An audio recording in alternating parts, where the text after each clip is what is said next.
गजाननं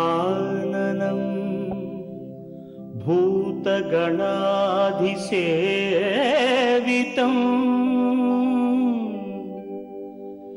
कपित्थजम्बू फलसारभक्षितम्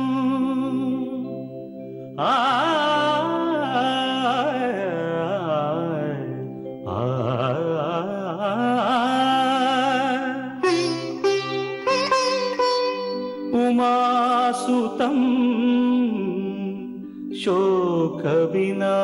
शोकविनाशकारणं नमामि विघ्नेश्वर पादपङ्कजम्।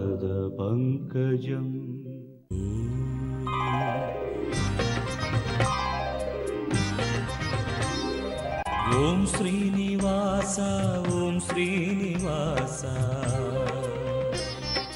ओम श्रीनिवास ओम श्रीनिवास நாள்தோறும் உனை நான் பாட வேண்டும் நான் பாடவும் தன் அருளாசி வேண்டும் ஏழு ஸ்வரங்களுமே ராகம் இசைத்திடுமே ஏழு ஸ்வரங்களுமே ராகம் இசைத்திடுமே ஏழு மலை கரசே ஏழு மலை கரசே ஓம் ஸ்ரீனிவாசா ஓம் ஸ்ரீனிவாசா ஓம் ஸ்ரீனிவாசா ஓம் ஸ்ரீனிவாசா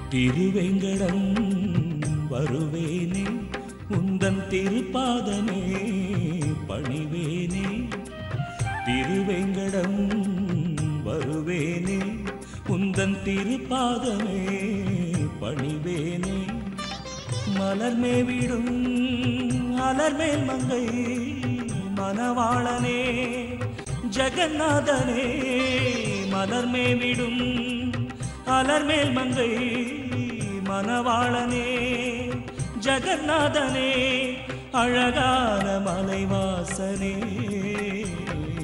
ஓம் ஸ்ரீனிவாச ஓம் ஸ்ரீனிவாச ஓம் ஸ்ரீனிவாச ஓம் ஸ்ரீனிவாச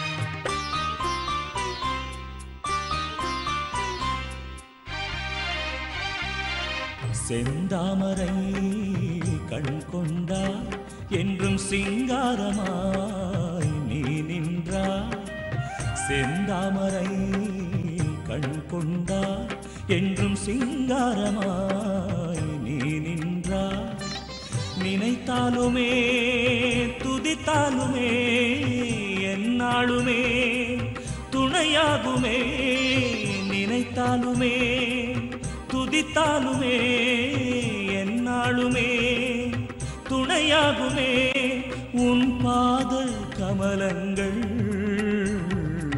ஓம் ஸ்ரீனிவாச ஓம் ஸ்ரீனிவாச ஓம் ஸ்ரீனிவாச ஓம் ஸ்ரீனிவாச நாள்தோறும் உனையே நான் பாட வேண்டும்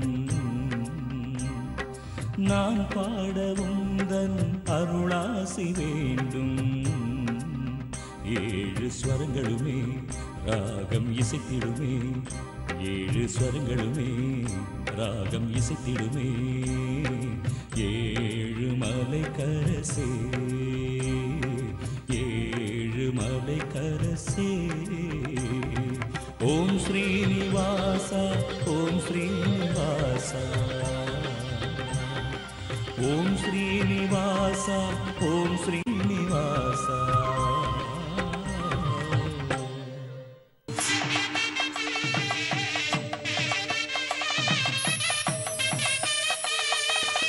வணக்கம். வியாழக்கிழமை மார்ச் மாதம் 12ஆம் தேதி, ஜெயவருஷம் மாசி மாதம் 28ஆம் தேதி. இன்றைய நட்சத்திரம் அனுஷம், திதி தேய்பிறை சப்தமி, யோகம் சித்த யோகம். மேஷ ராசிக்கு சந்திராஷ்டம நாள். இன்று சுப முகூர்த்த நாள். காலை 8:20 9 மணி வரை மேஷ லக்னம் முகூர்த்த லக்னம். 8:20 to 9 முகூர்த்தம். ராகு காலம் மதியம் 1:30 மணி முதல் 3 மணி வரை. யமகண்டம் காலை 6 மணி முதல் 7:30 மணி வரை. குளிகை நேரம் 9 மணி முதல் 10:30 மணி வரை.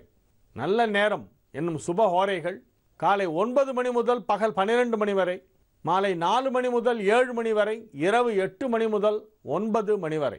இன்றைய கிரக நிலவரம்: கடகத்தில் குரு, கன்னியில் ராகு, விருச்சிகத்தில் சனி சந்திரன், கும்பத்தில் சூரியன் புதன், மீனத்தில் செவ்வாய் சுக்கிரன் கேது.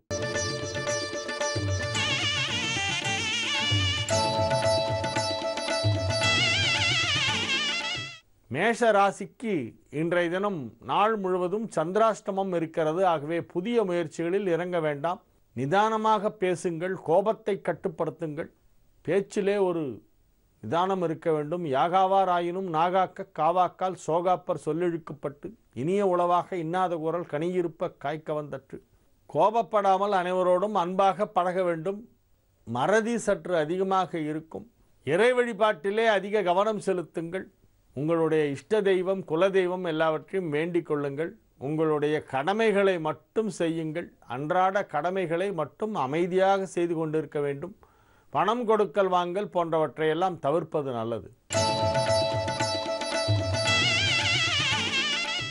ரிஷப ராசிக்கு இது ஒரு நன்மைகள் நடைபெறும் நல்ல நாளாக விளங்குகிறது. ராசிக்கு 7ஆம் இடத்திலே சனி சந்திரன் சேர்க்கை ஏற்பட்டிருக்கிறது.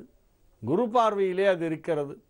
ஆகவே இது ஒரு நன்மைகள் நடைபெறும் நல்ல நாளாக விளங்கும். திருமண வயதிலே இருப்பவர்களுக்கு திருமணம் நிச்சயிக்கப்படும். இன்றைய தினமே ஒரு நல்ல முகூர்த்த நாள்.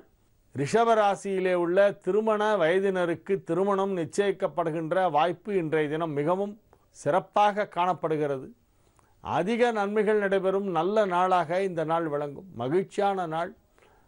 தொழில் வளர்ச்சி மிகச் சிறப்பாக இருக்கும். பொருளாதார நிலையிலே நல்ல முன்னேற்றம் ஏற்படும். கணிசமான முன்னேற்றம் ஏற்படும்.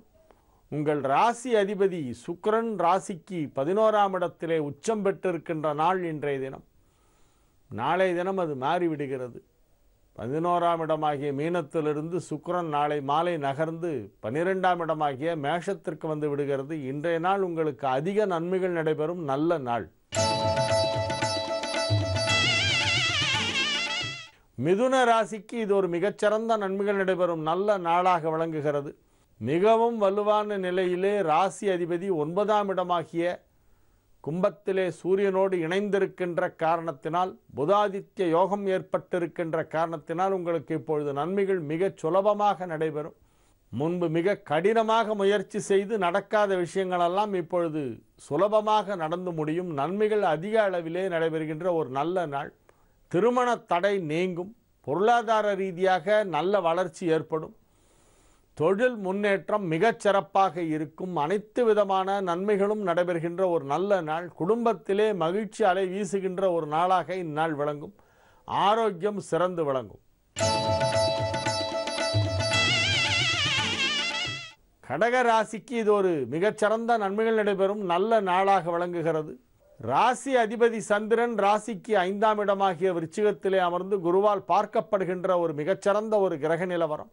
மிக அற்புதமான ஒரு கிரக நிலவரம் என்று இதை சொல்லலாம்.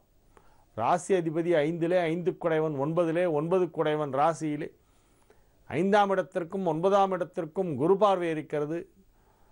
சந்திரனையும் செவ்வாயையும் குரு பார்த்து கொண்டிருக்கிறது. மிகப்பெரிய யோகம் என்று இதை சொல்ல வேண்டும். மிக அற்புதமான ஒரு கிரக அமைப்பு ஏற்பட்டுள்ள ஒரு நாள். இன்றைய நாள் உங்களுக்கு வாழ்நாளிலே ஒரு முக்கியமான நாள் என்று சொல்லலாம். மிக முக்கியமான வேலைகளை எல்லாம் இந்த நாளிலே நீங்கள் செய்து முடிப்பீர்கள். வாழ்க்கையில் ஒருவருக்கு நடைபெற வேண்டிய முக்கியமான நல்ல விஷயங்களெல்லாம் இப்பொழுது நடைபெறும். மகிழ்ச்சியாக இருப்பீர்கள். திருமண வயதிலே இருப்பவர்களுக்கு திருமணம் நிச்சயிக்கப்படும். குழந்தை பாக்கியம் தாமதமாகி கொண்டிருப்பவர்களுக்கு இப்பொழுது குழந்தை பாக்கியம் ஏற்படும்.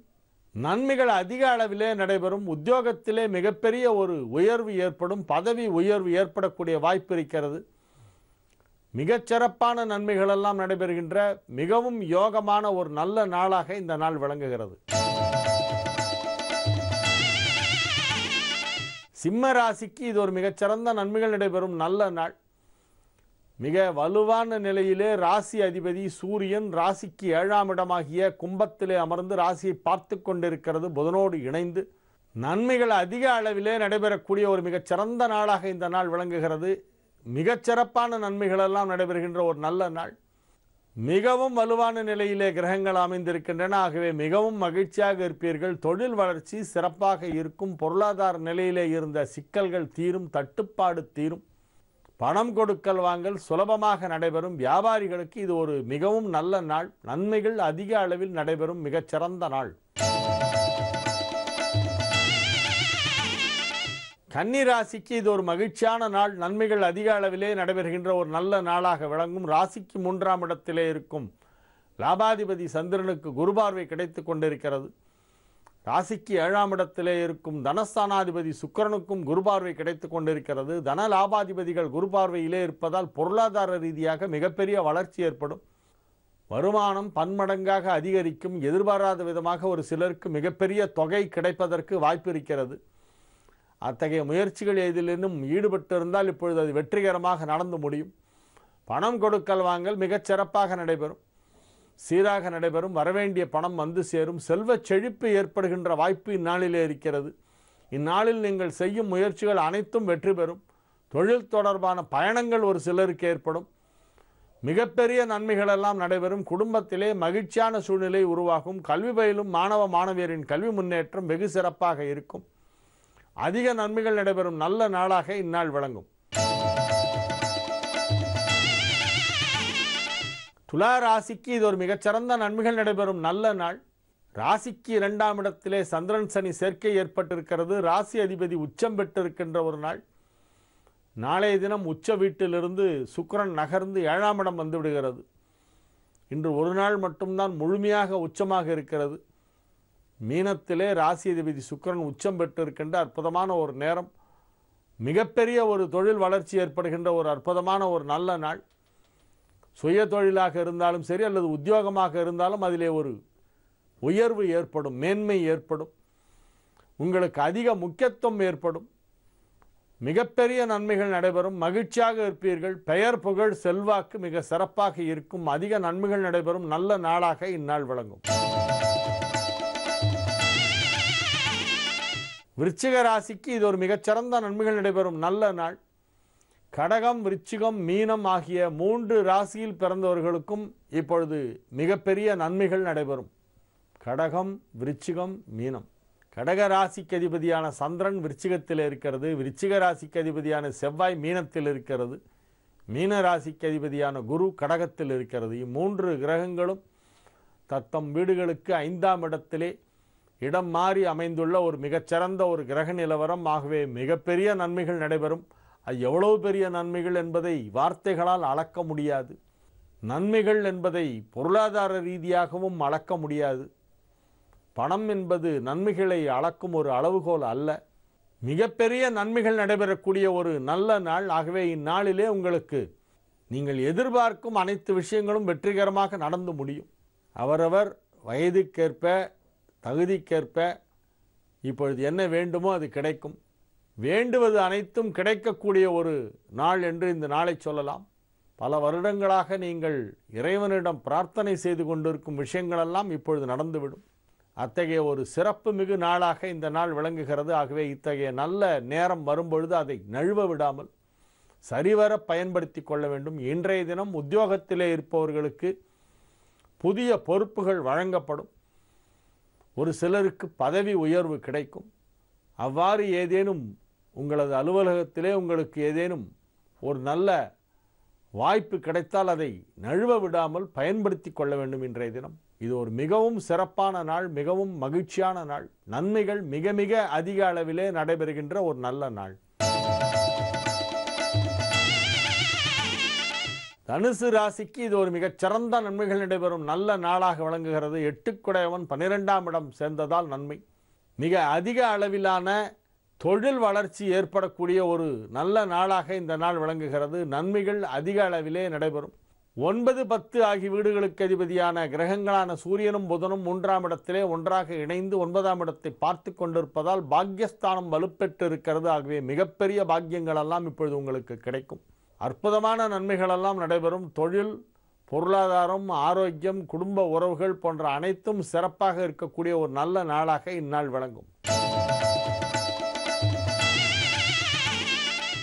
மகர ராசிக்கு இது ஒரு நல்ல நாள், மகிழ்ச்சியான நாள். ராசிக்கு 11ஆம் இடத்திலே ராசி அதிபதியோடு சந்திரன் இணைந்திருக்கின்ற ஒரு மிகச்சிறந்த நாள்.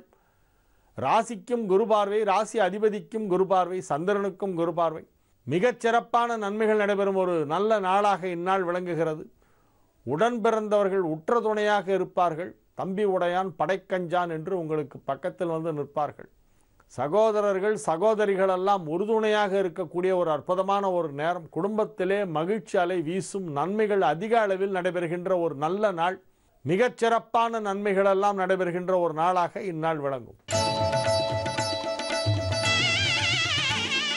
கும்பராசிக்கு இது ஒரு நன்மைகள் நடைபெறும் நல்ல நாள். 2ஆம் இடத்திலே செவ்வாய் சுக்கிரன் கேது சேர்க்கை ஏற்பட்டு குருபார்வை அமைந்து கொண்டிருக்கிறது. குரு பார்வையிலே ராசிக்கு யோகாதிபதியான சுக்கிரன் 2ஆம் இடத்திலே உச்சம் பெற்றிருக்கின்ற அற்புதமான ஒரு நேரம். நாளை மாலை வரையிலே இருக்கிறது. அதன் பிறகு சுக்கிரன் நகர்ந்து விடுகிறது. ஆகவே இன்றைய நாள் உங்களுக்கு ஒரு பொருளாதார ரீதியாக ஒரு பெரிய வளர்ச்சியை ஏற்படுத்தும்.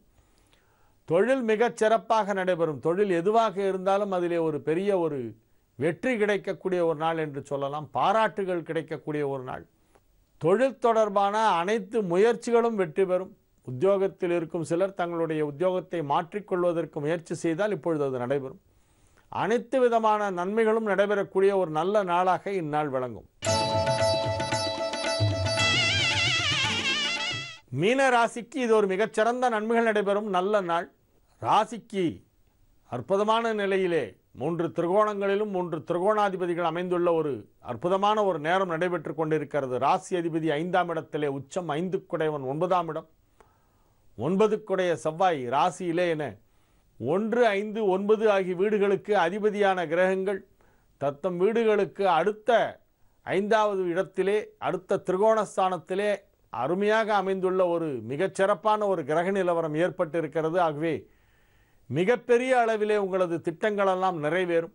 கல்வி பயிலும் மாணவ மாணவியருக்கு கல்வி முன்னேற்றம் மிகச் சிறப்பாக இருக்கும். சுய தொழில் செய்து கொண்டிருப்பவர்களுக்கு அதிலே எதிர்பாராத விதமாக மிகப்பெரிய லாபம் கிடைக்கும், மிகப்பெரிய வளர்ச்சி கிடைக்கும். உத்தியோகத்திலே இருப்பவர்களுக்கு அதிலே பதவி உயர்வு கிடைக்கக்கூடிய வாய்ப்பு 100க்கு 98% இருக்குது. அது ஏன் இந்த 2% கம்மியாக சொல்கிறேன் அப்படின்னாக்க, உங்களுடைய ஜனனகால ஜாதகத்தில் இப்போ என்ன தசை நடக்கிறதோ அதை பொறுத்து தான் அந்த 2%. கோச்சார ரீதியாக 98% வாய்ப்பு இருக்கிறது பதவி உயர்வுக்கு. மிகச்சிறப்பான நன்மைகளெல்லாம் நடைபெறும். குடும்பத்திலே மகிழ்ச்சியான நிகழ்ச்சிகளெல்லாம் நடைபெறும். மிகவும் மகிழ்ச்சியாக இருப்பீர்கள். நன்மைகள் அதிக அளவிலே நடைபெறுகின்ற ஒரு நல்ல நாளாக இந்த நாள் விளங்குகிறது. இது ஒரு மிக மிக மிக மகிழ்ச்சியான நாள். நன்மைகள் அதிக அளவிலே நடைபெறுகின்ற ஒரு நல்ல நாள். இன்று ஒரு சுப முகூர்த்த நாள். இன்றைய நாளிலே உங்களுக்கு கிரக நிலவரம் மிகச் சிறப்பாக அமைந்திருக்கிறதாகவே நீங்கள் எதை முயற்சி செய்தாலும் அது நடந்துவிடும். நாளைய விசேஷங்கள்.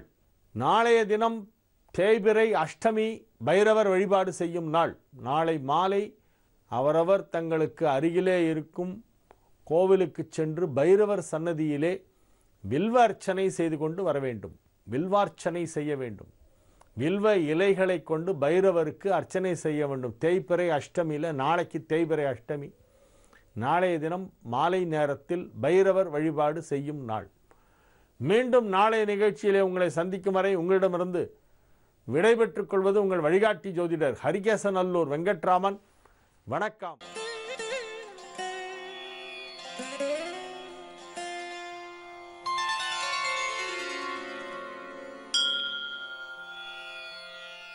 उषःसन्ध्या समासन्ना जनास्वत्सेवनोत्सुकाः उत्तिष्ठ त्वं जगन्नाथ सुप्रभातं वदामि ते भगवन् सङ्गमेश त्वम् उत्तिष्ठ वरदो भव उत्तिष्ठ त्वं जगन्मातः सुकाल्यां वेदनायिके.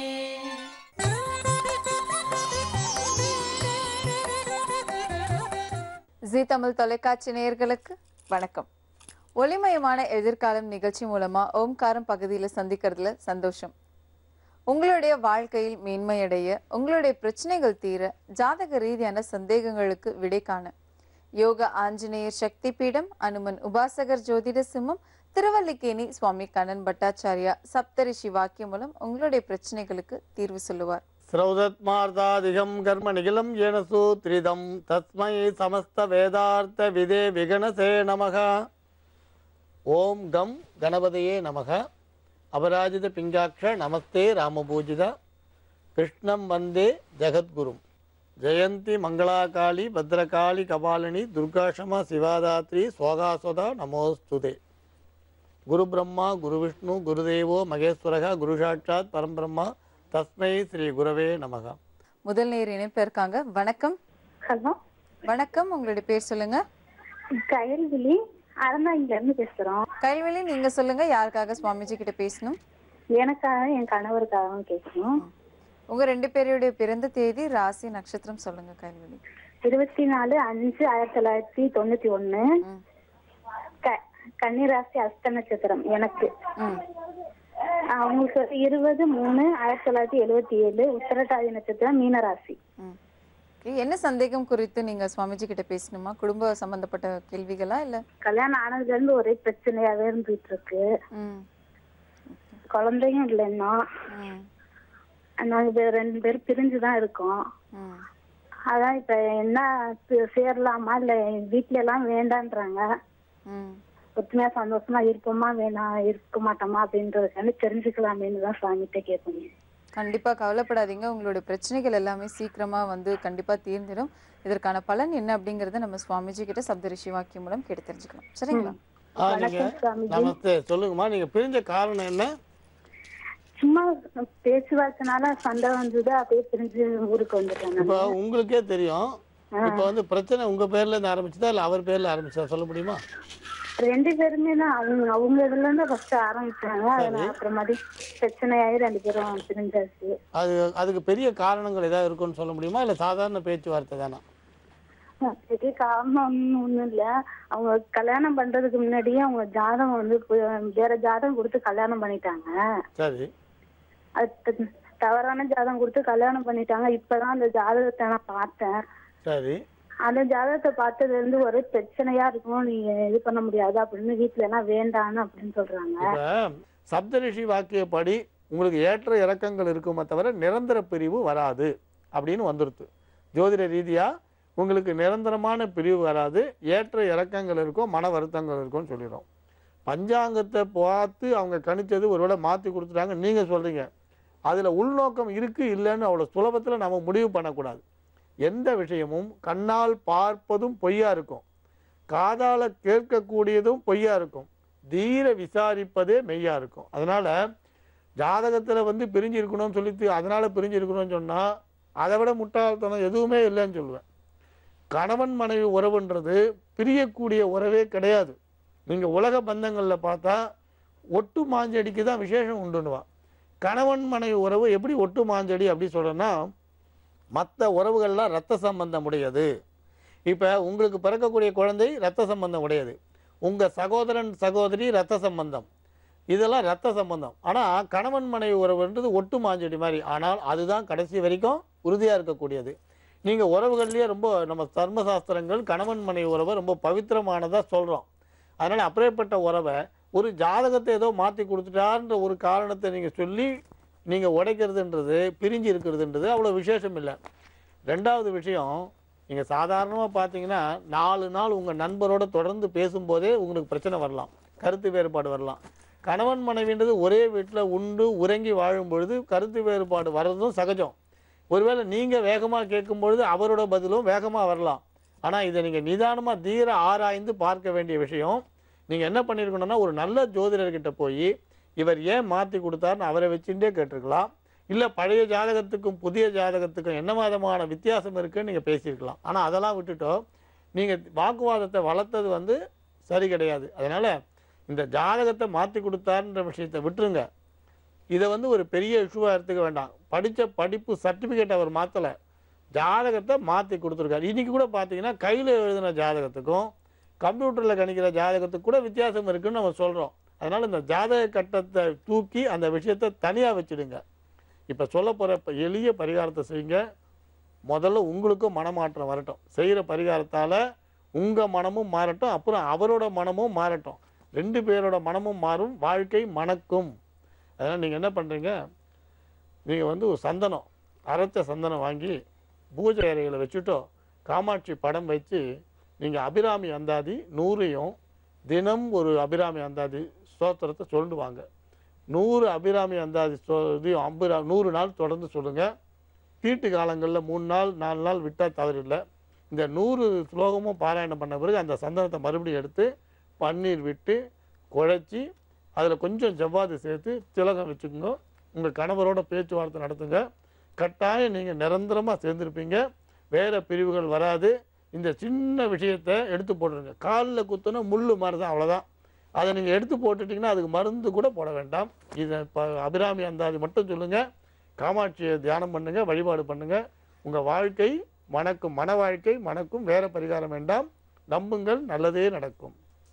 அற்புதமான ஒரு தீர்வு சொன்னீங்க சுவாமிஜி. போன காலருக்காக அவங்களுடைய குடும்ப வாழ்க்கை சம்பந்தப்பட்ட கேள்வி கேட்டிருந்தாங்க. இதை தொடர்ந்து அடுத்த நேர் இணைப்புல இருக்காங்க. யார் எங்கன்னு பார்த்துடலாம். வணக்கம். வணக்கம். வணக்கம்மா, உங்களுடைய பேர் சொல்லுங்க. என் பேர் மகாலட்சுமிங்க. எங்க இருந்து பேசுறீங்க மகாலட்சுமி? நீங்க? நான் வண்டலூர்ல இருந்து பேசுறேங்க. ஓகே, யாருக்காக வந்து நீங்க சுவாமிஜி கிட்ட பேசணும் தெரிஞ்சுக்கலாமா? நான் வந்து எங்க வீட்டுக்காரருக்கோசரம் பேசணும். அவருடைய பேர், பிறந்த தேதி, ராசி, நட்சத்திரம் சொல்றீங்களா மகாலட்சுமி? அவரோட பேர் வந்து சீனிவாசன். சதய நட்சத்திரம், கும்பராசி. 1963 அவர் பிறந்தது. சரிங்கம்மா, என்ன கேள்வி கொடுத்து நீங்க சுவாமிஜி கிட்ட பேசணும் தெரிஞ்சுக்கலாமா? இல்ல, அவங்க ஸ்டார்ட் பண்ணது வந்து எப்பவுமே வந்து கடனா இருக்குது. அவர் வந்து கேண்டீன் வேலை செஞ்சுட்டு இருந்தாரு. அது வந்து இன்னொருத்தவங்க கைக்கு மாறி போச்சு. அப்புறம் ஹாஸ்பிட்டல் செலவு, இப்படி எதனா ஒண்ணு மாற்றி ஒண்ணு வந்துட்டே இருக்கு. அதான் அவர் கேட்கலாம்னு சொல்லிட்டு. கவலைப்படாதீங்க, உங்களுடைய குறைகள் எல்லாமே வந்து கண்டிப்பா நீங்கும். இதற்கான பலன் என்ன அப்படின்றத நம்ம சுவாமிஜி கிட்ட கிட்ட தெரிஞ்சுக்கலாம். சரிங்களா? இப்ப உணவு விடுதி, நமஸ்தே, உணவு விடுதி கைமாறி போச்சு சொன்னீங்க இல்லையா? ஆமாங்க. வேற உணவு விடுதிக்கு முயற்சி பண்ணலையா? இல்ல, அங்கேயே வந்து மறுபடியும் குடுக்குறேன்னு சொல்லிருக்காங்க ஆகஸ்ட் மாசம் மேல. சரி, இப்ப உங்க கணவரோட இந்த நெருப்பு சம்பந்தமான, சமையல் சம்பந்தமான தொழில் வந்து கொஞ்சம் ஏற்ற இறங்கத்தோடு இருக்கக்கூடிய காலம்னு வந்திருக்கு. செவ்வாயும் சனியும் ஒருத்தர் கேந்திரமேறி பார்த்துட்டு தான் இப்போ சப்தரிஷி வாக்கியப்படி வந்திருக்கு. அந்த மாதிரி வரும்பொழுது மறைமுகமான விரயங்கள், கால தாமதங்கள், நினைத்த விஷயங்கள் சற்று தள்ளி போகிறது இந்த நிகழ்வுகள்லாம் நடக்கும்னு சொல்லுவாங்க. இருந்தாலும் வளர்ச்சியை நோக்கி போகிறதுக்கு சில எளிய பரிகாரங்களை நாங்கள் சொல்கிறோம். நீங்கள் அதை செஞ்சுட்டு வாங்க. அந்த பரிகாரங்களால் அவர் எடுத்த காரியங்கள் ஜெயமாகும்.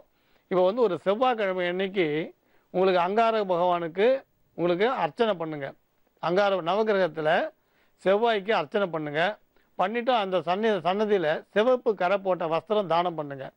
அதாவது வெள்ளை வேஷ்டியில் சிவப்பு கரை போட்டிருக்கட்டும், அந்த வஸ்திரத்தை வந்து அங்கே தானம் பண்ணுங்கள். 1.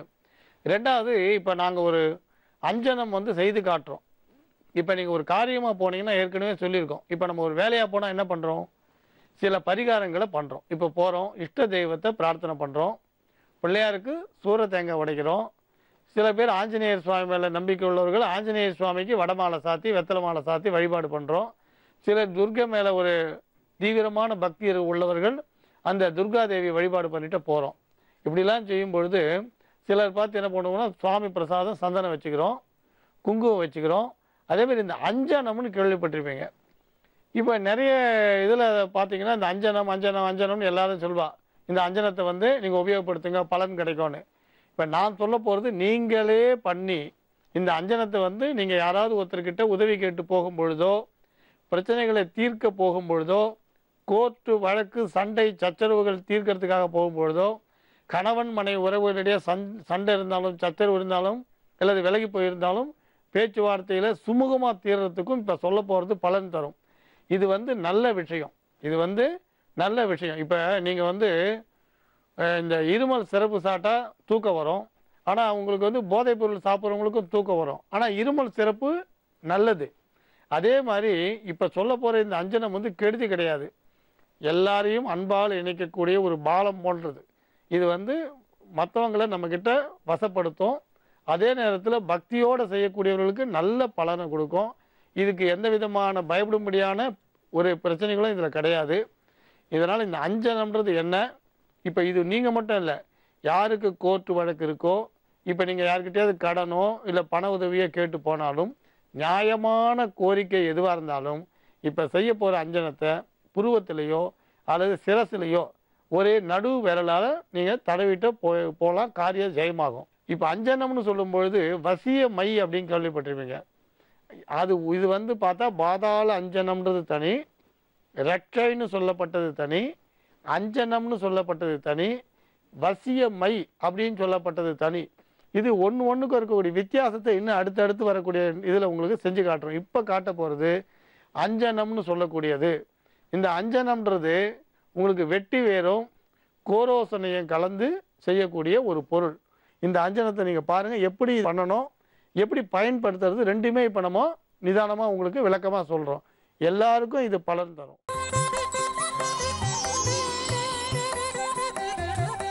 ஓம்காரம் பகுதிக்கு மீண்டும் உங்களை வரவேற்கிறோம். சுவாமிஜி, இந்த அஞ்சனம் பற்றி நீங்கள் பிரேக்குக்கு முன்னாடி சொல்லியிருந்தீங்க செஞ்சு காமிக்க போகிறீங்க அப்படின்னு. அதை பற்றி கொஞ்சம் இன்னும் விரிவாக சொல்லுங்களேன் எங்களுக்காக. நிறைய விஷயங்களை வந்து தொடர்ந்து சொல்லிட்டு வரோம்.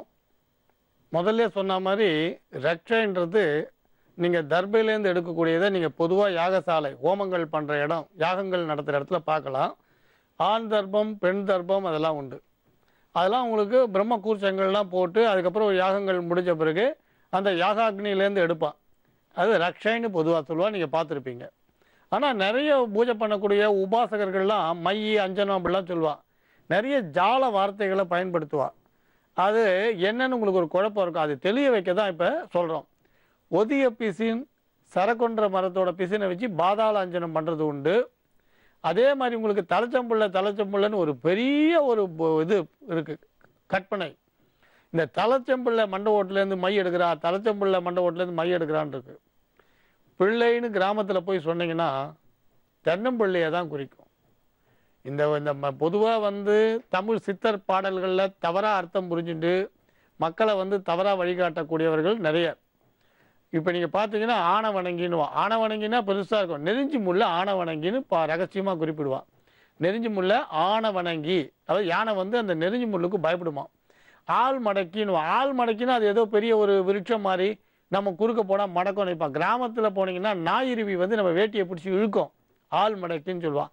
அந்த மாதிரி ஒரு ரகசிய குறியீடுகளில் சொல்லுவாள். தலைச்சம்பிள்ளைன்றது ஒரு தென்னை மரம் முதல்ல காய்க்கக்கூடிய காய். எந்த காய் இப்போ உங்களுக்கு தென்னங்கொலை இளநீர் தள்ளும். இளநீர் வந்து முதல்ல எது காயாகிறதோ அதை எடுத்து அந்த முதல் காயில் விதை போட்டு அது விளைஞ்சு கொடுக்குற முதல் காயை தலைச்சம்பிள்ளைன்னு சித்தர்கள் சொல்லி அந்த தேங்காவை உடைச்சி அந்த தேங்காய் எண்ணெயிலேருந்து அந்த தேங்காய் ஓட்டுலேயே மை பண்ணுறதுக்கு தான். அதுதான் தலைச்சம்பிள்ளை மையின்னு சொல்கிறது. ஆனால் இவன் எல்லாரும் என்ன பண்ணுவான், தலைச்சம்பிள்ளை இறந்து போனது மண்டை ஓட்டோட மையின்லாம் கற்பனை பண்ணிட்டான். அப்படிலாம் இல்லை. தலைச்சம்பிள்ளைன்றது தென்னம்பிள்ளையே குறிக்கக்கூடிய சொல். அது வந்து ஒரு சாத்விகமான விஷயந்தான். அதே மாதிரி இந்த அஞ்சனம்னு சொன்ன உடனே, வசியமைன்னு சொன்ன உடனே ஏதோ ஒரு பெரிய ஒரு பிரம்மாண்டத்தை காட்டும். அதெல்லாம் ஒன்றும் இல்லை. இந்த வெட்டி வேர் இது வரைக்கும் பாருங்கள், இது வெட்டி வேர் எல்லாரும் நீங்கள் கேள்விப்பட்டிருப்பீங்க. இது வந்து வெட்டி வேர். இந்த வெட்டி வேர்ன்றது யாரும் தெரியாதவா நம்ம தமிழ்நாட்டில் இருக்கிறது ரொம்ப துர்லபம். எல்லாருக்கும் தெரியும். வெட்டி வேர்னா எல்லாருக்கும் தெரியும். இது ஒரு வகையான புல் மாதிரி வகையை சேர்ந்தது, நல்ல மணக்கக்கூடியது. உங்களுக்கு ஜலத்தில் பயன்படுத்துவா, குடிக்கிறதுக்கு ஜலத்தில் வெயில் காலத்தில். அதே மாதிரி இது எண்ணெயில் பயன்படுத்துவது உண்டு, தலைமுடிக்காக, தலை மயிருக்காக. முடின்னு சொல்கிற வார்த்தை கூட தவறு, அது தலைமயிர் வளர்றதுக்காக இதை வந்து எண்ணெயில் தேங்காய் எண்ணெயில் பயன்படுத்துகிற வழக்கம் உண்டு.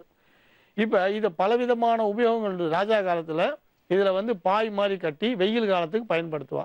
இது வந்து ஒரு சுவாமியோட திருமஞ்சனம் அபிஷேகத்துக்கும் இந்த வெட்டி வேர் வந்து பயன் தரும். இந்த வெட்டி வேரும் புணுகுன்னு கேள்விப்பட்டிருப்பீங்க.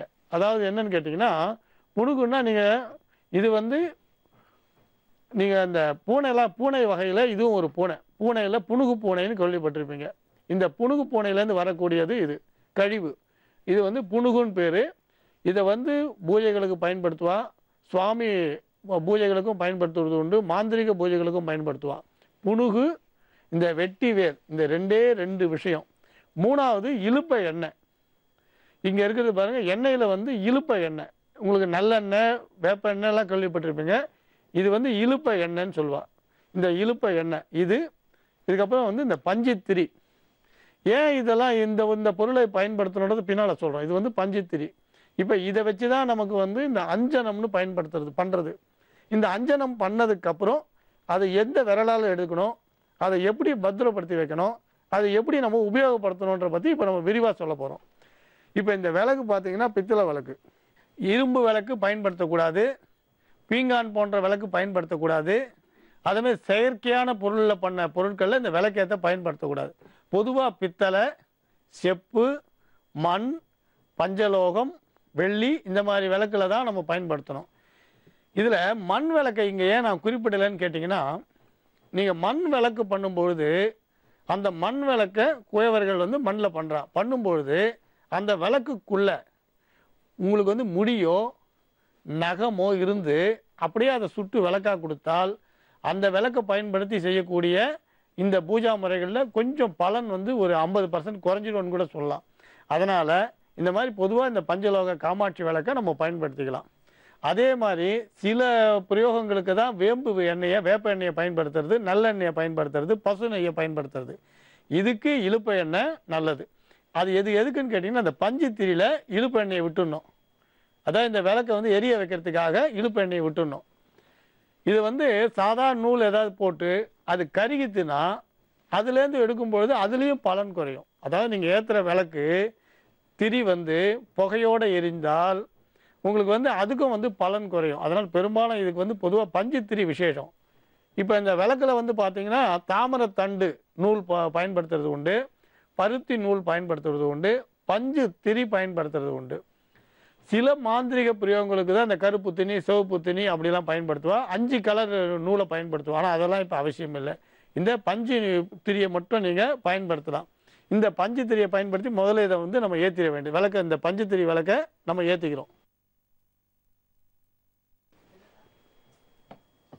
அப்படியே வெட்டி வேரை வந்து நீங்கள் இந்த விளக்கில் வந்து அப்படியே ஏற்றி நீங்கள் அப்படியே இந்த வெட்டி வேரை முழுக்க கொளுத்திக்கலாம். ஒரு பித்தளை தட்டில் வச்சு கொளுத்திடுங்க. ஒரு பித்தளை தட்டில் வச்சு இதை நீங்கள் கொளுத்திடலாம். வெட்டி வேரோட கருகிய அந்த பவுடர் மை, இது பேர் வந்து புணுகுன்னு பேர். இந்த வெட்டி வேரோட எரித்த அந்த துகள் வந்து கண்ணங்கரேன்னு இருக்கும். நல்லா பாருங்கள், இது வந்து கருப்பாக தான் இருக்கும். இதை பார்த்தீங்கன்னா இது வந்து புணுகுன்னு ஏற்கனவே சொல்லியிருக்கோம். நாட்டு மருந்து கடையில் கிடைக்கும். இந்த புணுகை வந்து ஆள்காட்டு விரல்லையோ சுண்டு விரல்லையோ எடுக்காமல் பொதுவாக வந்து ஆள்காட்டு விரல் கட்டை விரல் கட்டாயம் தவிர்க்கணும். நடு விரலில் எடுக்கிறது உத்தமம், அல்லது மோதிர விரலில் எடுக்கலாம். இப்போ எங்களுக்கு வந்து பார்த்தீங்கன்னா இந்த புணுகை வந்து நடு விரலில் எடுத்து நீங்கள் இந்த தட்டு வந்து பித்தளை தட்டாக இருக்கிறது விசேஷம். பிளாஸ்டிக் தட்டோ அல்லது இரும்போ கூடாது. இரும்பு பிளாஸ்டிக் கட்டாயம் கூடாது. இது வந்து நீங்கள் பித்தளையாக இருக்கிறதோ இல்லை செப்பு தட்டாக இருக்கிறதோ விசேஷம். இப்போ இந்த தட்டில் இருக்கிறத நீங்கள் இந்த புணுகை சேர்த்து குழைச்சிங்கன்னா அப்படியே பாருங்கள், குழைக்க அது வந்து கருப்பாக மை மாதிரி அப்படியே தானே ஆகிடும். இது வந்து பார்த்திங்கன்னா இது மை மாதிரி தானே வரும், குழைக்க தானே வரும். இந்த புணுகை நடுவரில் எடுத்து இது உங்களுக்கு எவ்வளோ தேவையோ அதுக்கு ஏற்ற மாதிரி உங்களுக்கு அந்த புணுகை வந்து நீங்கள் சேர்த்துக்கலாம். அப்படியே குழைச்சிட்டே வரும்போது பார்த்தீங்கன்னா நல்லா இந்த புணுகை இதுவும் சேர்ந்து நல்ல கருத்த கலரில் அப்படியே வந்துடும். இப்போ இதை வந்து நீங்கள் என்ன பண்ணணும், சிப்பியோட ஓட்டுக்குள்ளேயோ அல்லது பித்தளை சிமிழ்லையோ நீங்கள் போட்டு பூஜை ரூமில் வச்சுக்கலாம். இது முதல் பகுதி. இது வந்து இப்போ தான் வந்து இது வந்து நமக்கு பூஜைக்கு தேவையான பொருள் இப்போ நமக்கு கிடைச்சிருக்கு. சின்ன சிப்பி போட்டு மூடி வச்சுடலாம், கடல் சிப்பிக்குள்ளே போட்டு, அல்லது பித்தளை டப்பாவில் வச்சா மூடிடலாம், இல்லை வெள்ளி சிமிழில் போட்டு மூடிடலாம். இப்போ இந்த இதை வந்து நீங்கள் எடுத்துகிட்டு போகும்பொழுது நீங்கள் ஏற்கனவே பண்ண ஜபமோ இல்லை புதுசாக ஒரு ஆஞ்சநேயரோட ஜபமோ வனதுர்க்கையோட மந்திரமோ பிரத்யங்கரா தேவி மந்திரமோ நீங்கள் சொல்லி இதை குழைக்கும் போதே சொல்லியும் குழைக்கலாம். அல்லது நீங்கள் ஏற்கனவே ஜபம் பண்ணி வச்சுருந்தீங்கன்னா 3 முறையோ 9 முறையோ சொல்லி இதை வந்து நீங்கள் இதை பயன்படுத்தும் போது புருவத்தில் வந்து நீங்கள் இட்டுக்கலாம். இந்த புருவத்துக்கு மேலே 2 பக்கமும் இட்டுக்கலாம், இல்லைன்னா உச்சந்தலையில் வச்சுக்கலாம். புருவத்துக்கு மேலே லேசாக அப்படியே தீட்டிக்கலாம், இல்லைன்னா உச்சந்தலையில் வச்சுக்கலாம். இப்போ நீங்கள் குழைக்கும் போது உதாரணம் ஜுவல ஜுவல சூரணி துஷ்ட கிரகம் பட்வாகா, ஜுவல ஜுவல சூரணி துஷ்ட கிரகம் பட்வாகான்னு அந்த மந்திரத்தை சொல்லிக்கிட்டே நீங்கள் குழைக்கலாம். இல்லை பிருத்தங்கராதேவி மந்திரம் சொல்லிங்கன்னா ஷம் பக்ஷ ஜுவாலா ஜிகுவே கராள தம்ஷே பிருத்தங்கரே ஷம் ஹ்ரீம் ஹும் பட் சுவாகா ஷம் பக்ஷ ஜுவாலா ஜிகுவே கராள தம்ஷே அப்படி சொல்லலாம்.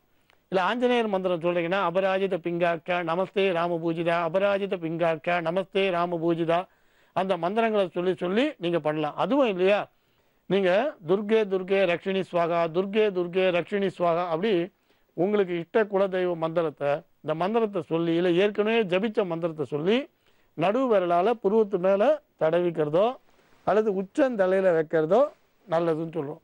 அந்த மாதிரி செய்து அதுக்கப்புறம் நீங்கள் யாரை போய் பார்க்குறீங்களோ பார்ப்பவர் உங்களுக்கு வசமாவார்.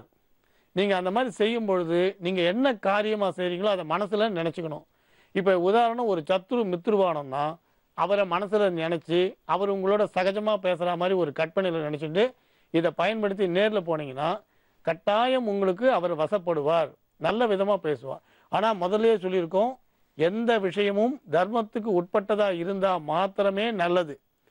தவறான விஷயம் தவறான நோக்கம்ன்றது கட்டாயம் கத்தியில் தேன் வைத்து நாக்கால் நக்குவது போல் ஆகிடும். அதாவது தவறான நோக்கத்துக்கோ இல்லை பிரச்சனைக்குரிய நோக்கத்துக்கோ நமக்கு வசமானோன்னு நினச்சோன்னா கத்தியில் தேன் இருந்தால் என்ன ஆகும், கத்தி கூர்மையான கத்தி, அதில் தேனை நினச்சிட்டிங்க, ஆசைப்பட்டு நாக்கால் நக்கினால் தேன் ருசிக்குமா நாக்கு தப்பிக்குமா? அதனால் அந்த நினைப்பு போகக்கூடாது. எது தர்மமோ அது மாத்திரமே பலிதமாகும். அதிவிருஷ்டி அனாவிருஷ்டி எப்பயுமே கெடுதல்னு சொல்லுவோம். அதாவது காலத்தில் பெய்தா பெய்யணும், காலம் தவறி பெய்தாலும் பிரச்சனை. இப்போ நெல் நல்லா விளைஞ்சிருக்கு, கடுமையான மழை பெஞ்சால் என்ன ஆகும்? நெல்லுக்கு மழை சாதாரணமாக பூமிக்கு நெல்லுக்கு மழை தேவை. ஆனால் விளைஞ்சு அறுவடை பண்ணுற நேரத்தில் கடுமையான மழை பெய்ஞ்சால் நெல் என்னாகும், வீணாக போகும். அதே போல் அதிவிருஷ்டி அனாவிருஷ்டியாக தவறான நோக்கத்தோடு நம்ம சிந்திக்கக்கூடாது. இதே மாதிரி இன்னும் பல விஷயங்களை நான் உங்களுக்கு சொல்ல போகிறோம். நீங்கள் ஆச்சரியப்படத்தக்க இனி கற்பனையே பண்ண முடியாத அற்புதங்கள் நடந்துருக்க விஷயங்களை பற்றி நேரடியாக உங்களுக்கு சொல்ல போகிறோம். ஆனால் நீங்கள் இது நடுநடுவில் சொல்லுவோம், நீங்கள் பார்த்துக்கிட்டே வாங்க, கட்டாயம் உங்களுக்கு நல்ல பலன் தரக்கூடியதாக இருக்கும். அதனால் இதை நல்ல விஷயத்துக்காகவும் நாம் சமாதானமாக இருக்கிறதுக்காகவும் ஒருத்தர் மேலே ஒருத்தர் அன்பு செலுத்தவும் பகை விலகவும் நமக்கு வர வேண்டிய தர்மமான முறையில் உழைத்து வர வேண்டிய பொருள் வரத்துக்கும் இதை பயன்படுத்துவோம். கட்டாயம் நம்புங்கள், நல்லதே நடக்கும். ரொம்ப நன்றி சுவாமிஜி. எல்லாருக்காகவும் நல்ல பயனுள்ள தகவல் நீங்கள் சொன்னீங்க. அண்ட் அஞ்சனம்ன்ற ஒரு மிகப்பெரிய ஒரு விஷயத்தை நீங்கள் செஞ்சு காமிச்சிங்க. நன்றி சுவாமிஜி. மங்களானி பவந்து. சுவாமிஜி சொல்கிற பலன்களால் நிறைய பேர் பயனடைஞ்சிருக்காங்க. உங்களுடைய பிரச்சனைகளிலிருந்து விடுபெறவும் சுவாமிஜி கிட்ட பேசவும் OME space name space city என டைப் செய்து 57575 என்ற எண்ணிற்கு நீங்கள் மெசேஜ் பண்ணிங்கன்னா நாங்கள் உங்களுக்கு கால் பண்ணுவோம். யோகா ஆஞ்சநேயர் சக்தி பீடம், அனுமன் உபாசகர் ஜோதிட சிம்மம், திருவல்லிக்கேணி சுவாமி கண்ணன் பட்டாச்சாரியா சப்தரிஷி வாக்கியம் மூலம் உங்களுடைய பிரச்சனைகளுக்கு தீர்வு சொல்லுவார். மீண்டும் நாளை சந்திக்கலாம். இது ஓம்காரம்.